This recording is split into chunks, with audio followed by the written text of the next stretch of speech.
Welcome back to my YouTube channel on lessons on how to read notes on the staff. This is lesson number 8 in the series, and I hope you've been enjoying these so far. Little by little, of course, it has been my goal to teach you all the notes that we can on the staff.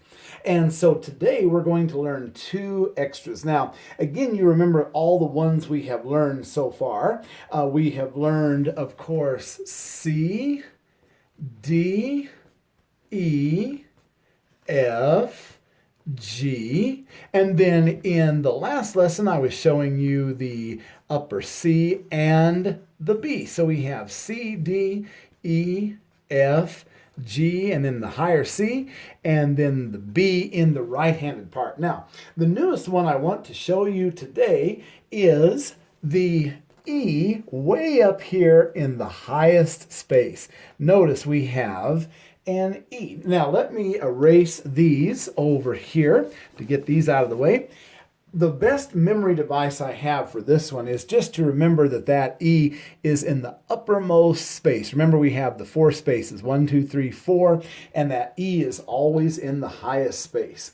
Now, likewise, I always, as I was saying, like to draw multiple E's in there because it really does enhance memory to draw them repetitively over and over again, and even to label them, interesting as that may seem. It will really help aid you in your learning of the notes. So there is the E, okay? Now let's erase this.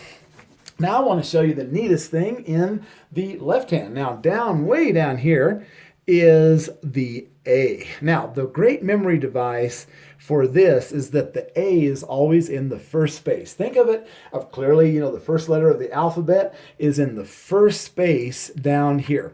And again, if you would like to see how these correspond to the piano, do go to my piano reading notes on the piano videos, because in them I describe where all the notes are and how they work with the notes on the staffs on the piano.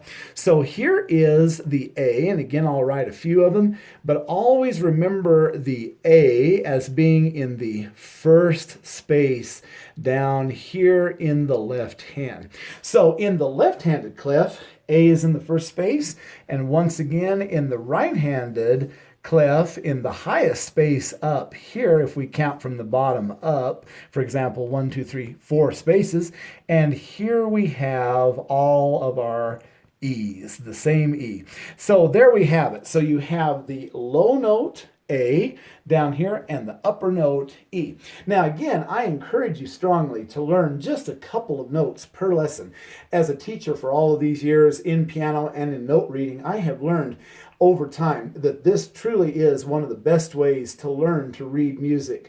And that is just in short, small lessons where we never overwhelm ourselves, but we do it just a couple of notes per lesson. And again, if you have review questions, clearly go back to the others. But in this lesson, I wanted to introduce the low A and the high E. Hope you've enjoyed this lesson, and hope you will look forward to learning more notes in the lessons coming up. Thank you.